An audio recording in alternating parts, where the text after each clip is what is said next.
What's going on, everyone? LA Sports back with another video. In this video, I'm going to be talking about the Toronto Raptors, as tonight they fell just short of the Washington Wizards in an overtime loss. They lost by 2, and that essentially will put an end to their play-in chances. Their season's pretty much over, as they sit 4 games back with 5 games to go. Season's over for the Raptors, unfortunately, but they'll be back. They'll be back next season better than ever. They'll be a top 6 team in the East next season. And this is a year where no team can and no team should be evaluated off of. This was a year that every team faced their challenges, every single team. And at the end of the day, no team faced the challenges the Raptors faced. As the Raptors faced a relocation. No team had to relocate, and that's something that the Raptors really struggled with, and it started off early. So it's tough for the Raptors, but they'll get through it and they'll be better next season. I really do believe that. And in this video, I'm going to be talking about really their contract situations, and why I think they'll be back next season. And for starters, they'll be playing at Scotiabank Arena in Toronto. That's the most important thing. In a non-COVID year, and they'll be able to play at their full potential. Pascal Siakam in the past 3 games has been lights out. And for Pascal Siakam, I think the biggest thing for him is confidence. And when he's playing with a smile on his face, he is a tough guy to stop, and I really do believe that he's playing with a ton of confidence right now. And I think that's just going to continue to, go into next season. I think next season he will show that confidence, and he'll play with it, and he will be what he was last season and the year before last season. But there were good things to take from this season from the Raptors. OG Anunoby took a massive step up. Chris Boucher took a massive step up. VanVleet played very well this season. Their young prospect in Malachi Flynn was very good, and he's coming off an Eastern Conference Rookie of the Month for the month of April. They have a guy in Trent Jr. now who is an RFA, but the Raptors, they pretty much have his rights. He'll be back here. He wants to be back here, but I'll get into that later. And Khem Birch, he's a very good center in this league. They have a good coaching staff.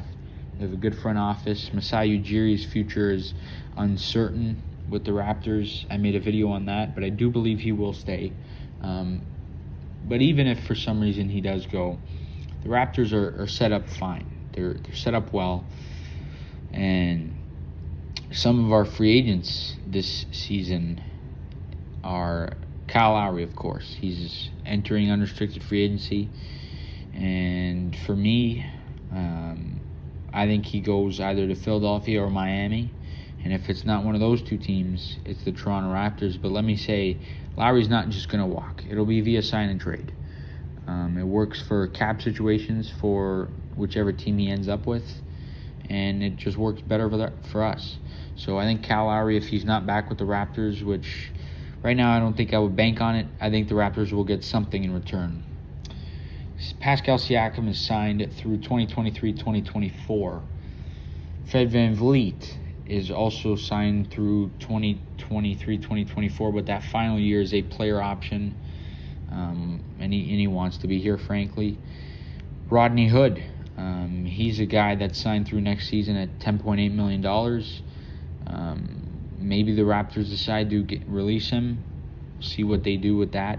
Aaron Baines is on a team option of $7.3 million. He's gone. He won't be a Toronto Raptor next season. I can guarantee that. 7.3 is coming off the books. Chris Boucher is signed through next year at $7 million. And don't be surprised if he gets extended before the season starts. OG Anunoby is the longest, he signed with the Raptors for the longest time through 2024-2025. So after this season, he's got 4 left. Stanley Johnson's a free agent. He's a guy I could see the Raptors bring back on a cheap deal. Malachi Flynn, he signed next year, and then he has 2 years of team options with the Raptors, which the Raptors will definitely pick up. DeAndre Bembry is signed through next season. Same thing with Paul Watson, Yuta Watanabe, and Freddie Gillespie. Jalen Harris will be back. Kem Birch, he's an interesting one, but he will be back. He's expressed his interest of playing in Toronto. He loves Toronto. He wants to be here. He will be here. He'll be a Toronto Raptor next season and for the future, for the long future. And as for Gary Trent, he's a restricted free agent. But I do believe he'll be here with the Raptors. I think he'll be back. He's shown that he really loves the culture of this team. And anyone that steps in really, really likes the culture of this team. And I really, really like Gary Trent Jr. I think he fits what we want to do here.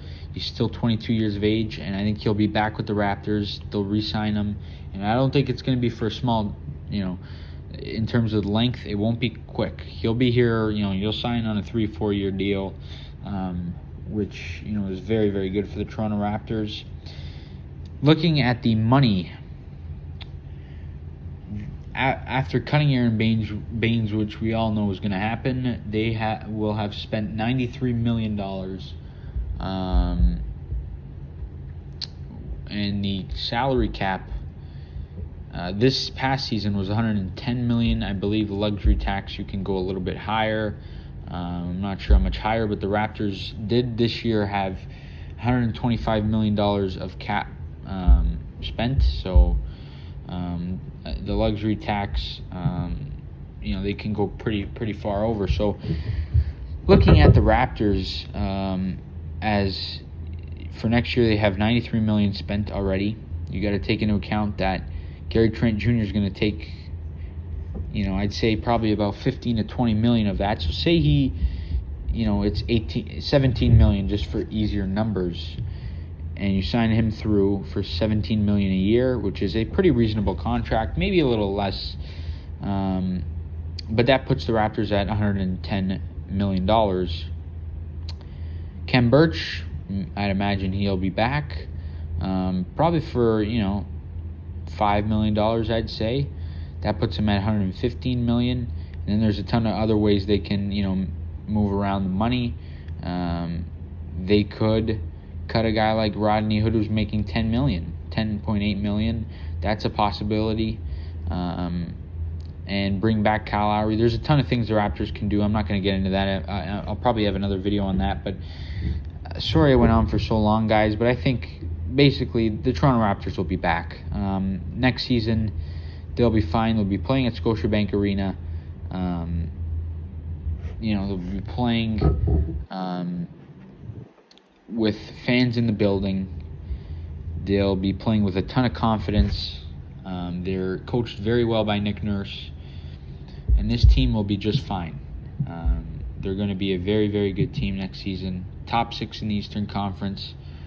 And I'm really excited for next season. But you guys, let me know down below in the comments section what you think about the Raptors' future. Do you think next season they'll be good? And it's really hard to put, a number on it. But if you had to say, do you think they'll be top 6, top 5, top 8? Let me know in the comment section down below. And as always, please like, please subscribe, and please tune in tomorrow at noon Eastern. I will be live with Chris's Sports Corner. He is a great YouTuber that just hit the 10K mark. He's actually at 10.1K now. He'll be live on the channel tomorrow, so I hope to see you guys all there at 12 noon Eastern time. That should be fun. See you guys all there tomorrow. And please like, please subscribe. We'll see you guys tomorrow at noon.